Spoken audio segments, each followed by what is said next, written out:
Good morning, children. Now this is the last portion of your chapter 2 in your history. We have discussed last class that the suspension of Duma. There was suspension of Duma. After that, what happened? The next day, the delegation of Soviet leaders and Duma leaders, they all went and met Tsar.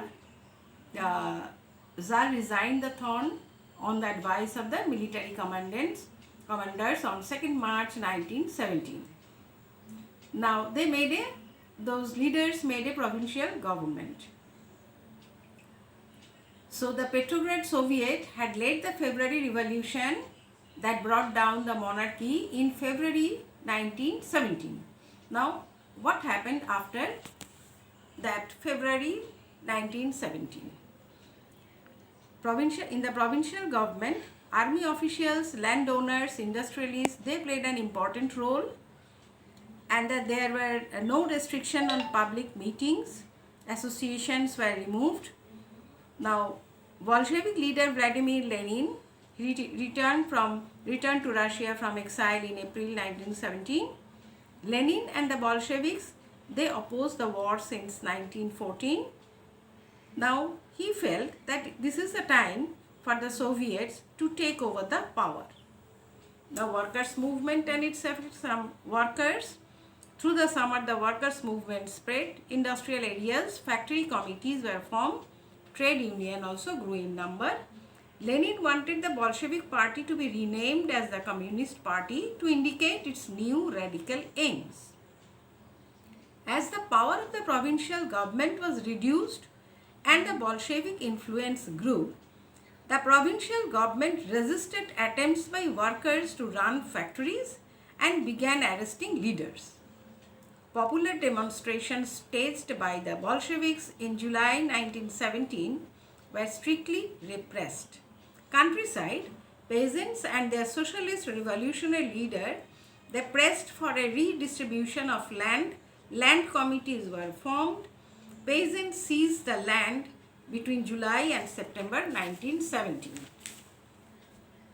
Now, October Revolution, growing conflict between the provincial government and the Bolshevik made Lenin to pursue the Petrograd Soviet and the Bolshevik party for a socialist seizure of power. He united supporters from army, Soviets and factories for socialist seizure on 16th October 1917. Soviet now appointed a military revolutionary committee under the leadership of Trotsky to organize the seizure. As the uprising began on 24th October 1917, Prime Minister Kerensky left the city to summon troops in fear. He was very afraid. Same evening, loyal military men of government seized the buildings of two Bolshevik newspapers. Military Revolutionary Committee ordered its supporters to seize government offices and arrest ministers, and the other vessels were sailed down, whatever on the sea, the Neva, and took over different military points. By nightfall, city was under the committee's control and the ministers had surrendered. There was heavy fighting between pro-government troops and the Bolsheviks. By December 1917, Bolsheviks controlled the Moscow-Petrograd area. Now there were some changes after October. Bolsheviks nationalized the banks and industries in November 1917. They declared land as a social property and allowed peasants to seize land of nobles, the Church and the Tsar. They banned old titles of aristocracy and big houses were partitioned according to families' needs. Now, in November 1917, Bolsheviks conducted the election to the Constituent Assembly, but they failed to gain majority support. January 1918, Assembly rejected Bolshevik measures and Lenin dismissed the Assembly. Lenin believed that all Russian Congress of Soviets was more democratic than an assembly. Then Soviet Union was formed. In March 1918, the Bolsheviks entered into a treaty with Germany at Brest-Litovsk and ended the war with Germany. The Bolsheviks became the only party to participate in the election to the All-Russian Congress of Soviets, which was the parliament of the country, and they won the election. Russia became a one-party state. The secret police punished those who criticized the Bolsheviks. So civil war took place. The decision of redistribution of land by Bolsheviks caused breakup in army. Clashes between supporters of autocracy, liberals and Bolshevik soldiers started. The pro-Tsarists, those are whites, and the socialist revolutionaries, the Greens, fought a civil war with Bolshevik, the Reds, troops during 1918 and 1919. The pro-Tsarist and socialists were backed by French, American, British and Japanese troops. Non-Bolsheviks took harsh steps against the peasants. This made them unpopular. The Bolsheviks took the help of the non-Russian people and Muslim jihadists to take control of most of the former Russian Empire. By 1920, most non-Russian nationalists were given political autonomy in the USSR created by the Bolsheviks in 1922. Then during the civil war, the Bolsheviks kept industries and banks nationalized. We have already mentioned before. They permitted peasants to cultivate the seized land to show collective work. Now the process of centralized planning, was introduced. Officials made 5-year plans for the improvement of economy. Government fixed all prices to promote industrial growth during the first 2 plans for the economy. This centralized planning led to economic growth. Industrial production increased by 100% in the case of oil, coal and steel. Now, but what was the status of the workers? Rapid construction brought poor working conditions for workers. Now, workers did not have even basic facility of toilet and health care.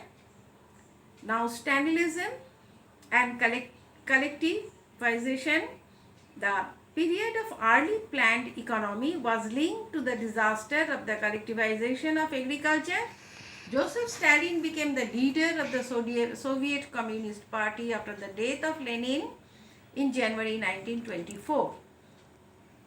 By 1927 and 28, the towns of Russia were facing an acute problem of grain supply, food supply. The government fixed prices of grains, but the peasants refused to sell their grain to government buyers at those prices.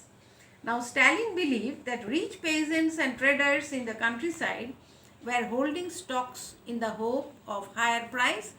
So, Stalin introduced the collectivization of Soviet agriculture. It brought the great majority to peasants into collective and state farms. In 1928, party members toured the grain producing areas, supervising enforced grain collections and raiding the kulaks. After 1917, land had been handed over to the peasants. For the development of modern farms, it was necessary to eliminate kulaks, take away land from peasants and establish large state-controlled farms. Now, what was Stalin's policies? From 1929, the Communist Party forced all peasants to cultivate in collective farms. Peasants worked on lands and the profit of the collective farms was shared among them. Those who opposed the collectivization were severely punished. Many were deported and exiled. Bad harvest of 1930 to 33 led one of the most devastating famines in Soviet history, in which over 4 million died. Those who criticized Stalin's policies were charged with conspiracy against socialism. By 1939, over 2 million were imprisoned or sent to labor camps. Now, what was the global influence? Existing socialist parties in Europe did not approve the way the Bolsheviks took power and kept it. The possibility of a worker state fired people's imagination across the world. In many countries, communist parties were formed, for example, Communist Party of Great Britain. Bolsheviks encouraged colonial people to follow their experiment. Many non-Russians participated in the Conference of the People of the East, and the Bolshevik founded Comintern. Some received education in the USSR's Communist University of the Workers of the East. By the time of the outbreak of the Second World War, USSR had given socialism a global face and world stature. USSR became a very great power. Its industries and agriculture had developed, and the poor were being fed, but it had denied the essential freedoms to its citizens and adopted repressive policies for its developmental projects. By the end of the 20th century, the international reputation of the USSR as a socialist country had declined, though it was recognized that socialist ideals still enjoyed respect among its people. In each country, the idea of socialism were rethought in a variety of different ways. Now this is your chapter is completed. I will send you a timeline, and there are terms you will have to know that is already in your book. And so next I'll send you the question and answers. Thank you.